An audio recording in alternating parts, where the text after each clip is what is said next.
বৃহস্পতিবার Kolkata metro railway জানিয়েছে যে 30 থেকে 31 আগস্ট উত্তর দক্ষিণ অংশের একটি অংশ তাদের পরিষেবা প্রভাবিত হবে, কারণ কর্তৃপক্ষ শহীদ ক্ষুদিরাম স্টেশনে আপলাইন থেকে ডাউন লাইনে ট্রেনগুলি সুষ্ঠুভাবে স্থানান্তরের জন্য একটি ব্যবস্থা কার্যকর করার জন্য কাজ করবে। এক বিবৃতি অনুসারে 30 আগস্ট রাত 10টা থেকে পরের দিন বিকেল 4টের মধ্যে মহানায়ক উত্তম কুমার টালিগঞ্জ এবং শহীদ ক্ষুদিরাম বীরজি স্টেশনের মধ্যে কোনো মেট্রো পরিষেবা পাওয়া যাবে না।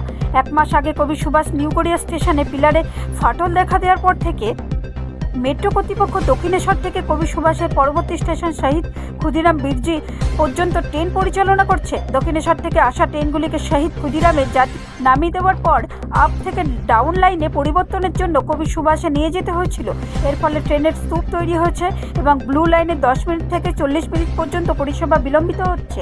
অনেক ট্রেনকে দক্ষিণেশ্বর থেকে টার্মিনাল স্টেশন শহীদ ক্ষুদিরামে যাওয়ার পরিবর্তে মহানায়ক উত্তম কুমার টালিগঞ্জ স্টেশনে থামতে হচ্ছে।